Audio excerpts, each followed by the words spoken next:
안녕하십니까. 교과서 읽어주는 남자 김영선입니다. 오늘 한국 근현대사 40번째 수업 시작하도록 하겠습니다. 오늘은 대한민국 개헌사를 중심으로 좀 보려고 하고요. 오늘의 학습 목표는 대한민국 각 개헌의 계기를 중심으로 현대사의 주요 사건들을 한번 살펴보는 그런 시간을 갖도록 하겠습니다. 그래서 먼저 보시면 이 맨 위에 주요 사건들이 좀 나열이 되어 있을 거고요. 그리고 당시의 원수, 이것은 에너미, 그 적이 아니라 국가의 원수, 즉 그 대통령이나 뭐 당시에 그 행정부의 수반을 얘기하는 겁니다. 자, 그리고 대한민국의 그 공화국 구분을 좀 나눠놨고요. 자, 그리고 헌법이 어떤 식으로 몇 번째 바뀌는지 그런 내용도 좀 써 있을 겁니다. 그리고 연도도 좀 써놨고요. 그 계기 및 주요 내용까지 좀 같이 살펴보려고 합니다. 자, 보시면 첫 번째 내용부터 볼 건데요. 우리가 보시면 요 대통령 그리고 그 원수죠. 원수부터 이 내용까지 요걸 먼저 살펴보고 그 다음에 우리 주요 사건 순으로 좀 가보도록 하겠습니다. 자, 원수 부분 가보면요. 첫 번째부터 세 번째까지 대통령 했던 사람, 그렇죠. 이승만 대통령이었습니다. 일단 우리가 개헌을 얘기하기 위해서는 재헌, 즉 헌법이 만들어진 것부터 얘기를 해야겠죠. 자, 재헌 1948년 7월 17일에 있었다라는 것이고요. 당시에는 대통령을 간선제로 선출했다는 거 알아두시고요. 자, 첫 번째 개헌이 52년도에 있게 되는데 한창 전쟁 중이었죠. 자, 1차 개헌은요. 다른 별칭이 있죠. 그렇죠? 발췌 개헌이라고 부르는 그 1차 개헌이 있었습니다. 이건 왜 일어나게 됐냐면 두 번째 국회가 뽑혔을 때 대통령에 대한 비판적인 인사가 그 국회 안에 많이 있었던 거예요. 그래서 이 국회 간선제로는 도저히 대통령이 될 수 없겠다. 그래서 직선제로 바꿔야겠다라고 하는 내용이 있고요. 그리고 이 당시에 국회 내에서도 어떤 개헌을 내놓게 됐어요. 그게 뭐 내각 책임제, 그리고 양원제 관련된 내용들이 있는데 이런 것들이 사실 유명무실하게 발췌되기만 합니다. 그냥 내용이 조금만 뜯어와요. 거의 그 실효성을 발휘할 수 없게 되죠. 그래서 여기에도 뭐 내각제라느니 양원제라는 이런 내용이 있긴 있지만 사실 실효성이 전혀 없었다라는 거 한번 참고로 알아두시면 되겠습니다. 자, 그리고 나서 두 번째 개헌을 맞이하게 되는데 바로 2년 뒤입니다. 54년도에 4.4 오입 개헌이 있게 되는데요. 이때 대통령과 그리고 자유당이 이 영구 집권을 하고 싶은 거예요. 그래서 어떤 얘기를 하게 되냐면 바로 초대 대통령의 하나요. 중임의 제한을 철폐하겠다라고 하는 얘기를 하게 됩니다. 여기 말하는 이 초대 대통령이 바로 이승만 본인을 얘기하는 것이죠. 자, 그런데 이렇게 대통령에게 커다란 권력이 쥐어지게 되면서 뭐 56년 3대 대선, 58년 진보당 사건, 그리고 60년에 이제 네 번째 대선이 치러지게 되는데 뭐 일련의 사건들로 인해서 결국 3차 개헌을 맞이하게 됩니다. 세 번째 개헌이 이루어질 즈음에는요. 이미 이승만이 하야한 뒤입니다. 4월 혁명으로 하야한 뒤, 즉 스스로 자리에서 물러난 이후의 일입니다. 자, 그래서 4월 혁명으로 또는 4.19라고 해도 되겠죠. 4월 혁명으로 이승만이 하야했고요. 이 3차 개헌의 주요 내용은 그쵸, 내각 책임제 그리고 양원제. 아까 이거 나왔던 거잖아요. 1차 개헌 때 나왔던 요거 내용을 좀 실질적으로 바꿨던 것입니다. 대통령에 너무 많은 힘이 가해져 있으니까, 치중되어 있으니까 이것을 빼고 내각 책임제, 그리고 양원제로 개헌을 한 것이죠. 그리고 여기 말하는 이 간선제는 대통령을 간선으로 뽑았다는 것입니다. 이렇게 하고 나서 뽑은 사람들이 누구냐? 대통령은 윤보선이고, 그리고 국무총리는 장면 되겠습니다. 근데 이 당시에는 대통령보다 국무총리, 즉 내각을 이끄는 국무총리가 더 힘이 세니까 장면 내각이라고 불렀다라는 것이고요. 자, 4차 개헌 내용이 있는데 이것은 전에는 다루지 않고 오늘 처음 나왔어요. 4차 개헌은요, 3차 개헌이랑 연도가 같습니다. 연도가 같아요. 그쵸?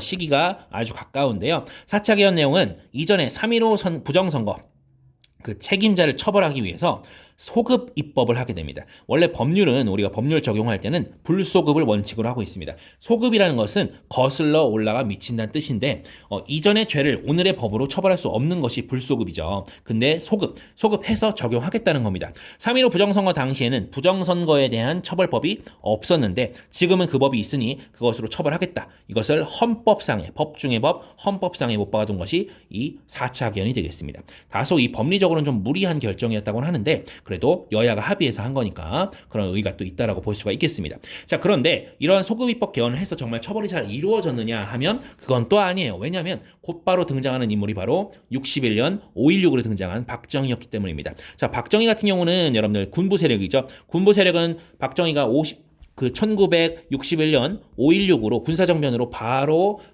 정권을 탈취했지만 바로 대통령이 된 건 아니었어요.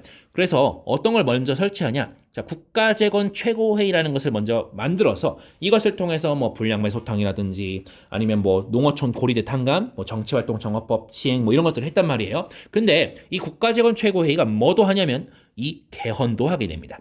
개헌도 하게 돼요. 자, 국가재건 최고회의가 5차 개헌을 한 그 주체이다라는 것을 한번 기억을 해주시고요. 자, 국가재건 최고회의가 실시한 그 5차 개헌의 내용은 어떤 것이냐? 일단 대통령 중심제입니다. 여러분들, 박정희는 대통령이 되고 싶었습니다. 근데 대통령이 되고 싶은데 당시 5차 개헌 이전의 헌법은요, 대통령이 힘이 없어요. 왜냐면 여기 써 있는 대로 3차 개헌 때 내용대로 내각이 책임지고 양원제고 또 대통령 간선제로 뽑잖아요. 그래서 이런 것들을 다 되돌리게 됩니다. 해서요, 대통령 중심제로 복귀하고 직선제로 복귀시키게 되고요. 그리고 양원제도 역시 단원제로 또 복귀게 됩니다. 단원제 의회로 복귀하게 됩니다. 이것도 한번 같이 체크해 주시고요. 자, 그리고 나서 이제 그 뽑힌 대통령이 바로 박정희 대통령이 되겠죠. 자, 근데 박정희 대통령 밑에 보니까 5대부터 9대까지 하게 됐대요. 그래서 무려 5번 대통령을 한 사람인데, 자, 보시면 6차 개헌 내용이 나오게 됩니다. 자, 여기서는 국회 별관 날치기 얘기 나오죠. 이거는 전에 배웠던 내용이니까 지금은 많이 얘기하지는 않겠고요. 자, 68년도에 북한이 도발이 다수 발생합니다. 뭐 청와대 습격 121 사건이라고도 부르는 그 사건이 일어나기도 했고, 그리고 바로 이틀 뒤에 푸에블로호라고 하는 미국 배가 북한에게 통째로 납치당하기도 했던 푸에블로호 나포 사건이 있었고요. 그리고 그해 말에 10월인가 11월 즈음에서였죠. 울진 삼척의 무장공비 침투 사건이 있었습니다. 그러다 보니 이 5.16, 즉 군부 세력은요, 국가안보와 경제 발전을 지속해야 된다. 그것을 명분으로 해서 나 대통령 한 번만 더 할게, 즉 세 번째도 할게라고 하는 건데, 이것을 많은 야당이나 학생들이 반대를 했는데 이것을 이제 국회 별관에서 날치기로 통과시켰다라는 것을 우리가 한번 기억해주면 좋겠습니다. 자, 이때까지를 여러분들 3공화국이라고 해요. 왜 이런 표현이 나오냐면, 자, 1공화국 같은 경우에는 이승만이 이제 대통령으로서 있었던 그 시기 1공화국이 있는 것이고요. 형광펜 좀 쓸게요. 1공화국 있고요. 자, 2공화국 때는 특징이 뭐예요? 그렇죠. 내각 책임제죠. 그리고 내각 책임제를 다시 대통령제로 불러왔어요. 3공화국이라고 하는 것입니다. 이렇게 나눠지는 거예요. 근데 같은 박정희인데요, 공화국이 하나 나뉘게 됩니다. 바로 4공화국인데요. 이건 왜 그러냐?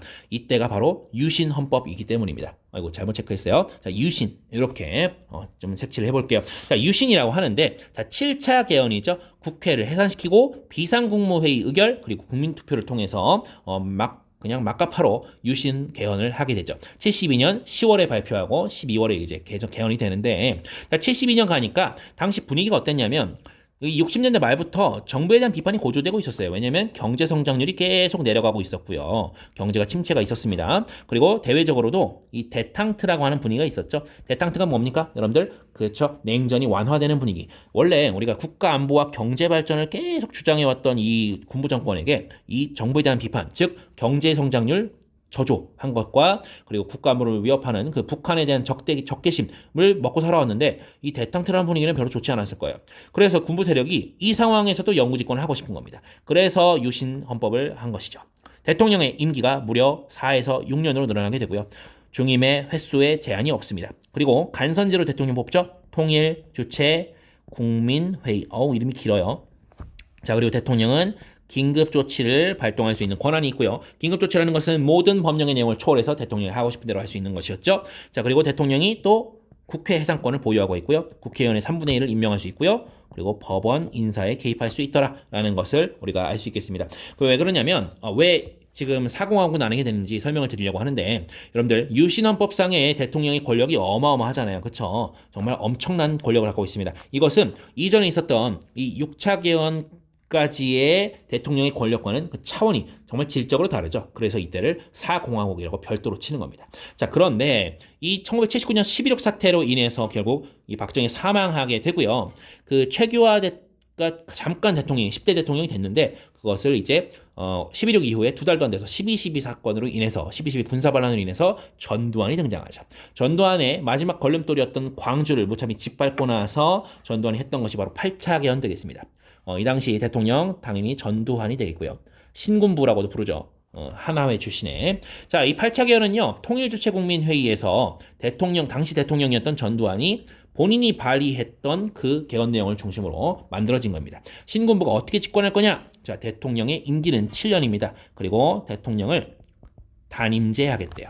단임제. 한 번만 하겠대요. 그리고 간선제로 하게 되는데 단임제 들어가면 안 되겠군요. 자, 단임제. 여기 단임제는 여기다 쓰도록 하겠고요. 그리고 대통령 선거인단이라는 것을 꼭 기억해 주세요. 미안해요. 지금 선생님이 잘못 적었었어요. 자, 임기는 7년 단임제고요. 그리고 대통령 선거인단이 간선제로 선출하는 것이다. 대통령을. 자, 그러다가 나중에 1987년이 되는 겁니다. 자, 87년에 여러 가지 사건들이 있지만 6월 항쟁 끝에 노태우가 신군부 출신의 노태우가 6월 29일 6.29 민주화선을 이루게 됐고요. 그리고 그 내용에 따라서 대통령 직선제를 이루게 되었죠. 그래서 그렇게까지 한번 기억을 해주시면 되겠고요. 이후에 그 유신 이후에를 5공화국이라고 하고 그때는 간선제였잖아요. 그것을 직선제로 바꾸고 나서는 6공화국, 이른바 87년 체제, 그리고 현행 헌법이라는 점을 꼭 기억해 주시면 좋을 것 같습니다. 자, 그래서 여러분 개헌사는 개별적으로 좀 개괄적으로 간단히 알아봤는데 당시에 어떤 일들이 있었는지 좀 채워보면서 좀 더 복습해 보도록 하겠습니다. 자, 주요 사건 보시면요. 일단 45년 8월 15일 해방이었습니다. 그리고 3년 뒤에 48년 8월 15일에는 정부가 수립되죠. 대한민국 정부가 정식으로 한국 한반도에 수립이 되는 거죠. 자, 50년 6월 25일부터 53년 7월 27일까지는 다 알고 있죠. 6.25 전쟁 또는 한국 전쟁이라고 하는 아주 큰 규모의 전쟁이 있었게 됐고요. 자, 58년 그쵸? 아까 살짝 얘기했어요. 바로 진보당 사건으로 인해서 조봉암이 처형당하게 되는 사건이 발생하고요. 60년에는 3.15 부정선거가 있었죠. 근데 부정선거의 내용은요. 대통령 이승만 즉 라이벌 조병원 급사했고 그리고 부통령 자리에 리기붕을 앉히겠다 또는 이기붕이라고도 하죠. 리기붕을 부통령으로 앉히려고 했던 것이 바로 3.15 부정선거고 그것에 분노한 시민들이 4월 혁명 일으켰고 이후에 이승만 하야하고 3차 개헌이 이루어졌다. 그리고 장면내각 등장했다라는 거 한번 기억해 주시고요. 자, 이제 3, 4공화국 때 그러니까 박정희 정권 시기에는 어떤 일들이 있었는지 볼 건데요. 이 순서가 여러분들 이렇게 이어지는 겁니다. 이렇게 이어지는 거예요. 한번 알아두시고요. 자, 쭉 가보도록 하겠습니다. 일단 61년 5.16 군사정변이 있었죠. 그리고 나서 63년에 여러분들 무슨 당이에요? 그쵸? 민주공화당이 창당되고 박정희는 이후에 63년 초선 대통령에 처음 당선되는 겁니다. 이때 그 라이벌이 여러분들 윤보선이었습니다. 윤보선. 근데 이때는 근소한 차이로 이겼대요. 자, 그리고 64년, 그쵸? 김종필 오히라 메모로 인한 6.3 시위가 있었죠? 6.3 시위. 좀 다시 좀 쓸게요. 6.3 시위 있었습니다. 자, 그렇지만 6.3 시위에도 불구하고 뭐 그런 1차 인민혁명당 사건 이런 것들을 막 조작해가면서 결국 한국과 일본 사이에 기본조약이 체결됐죠.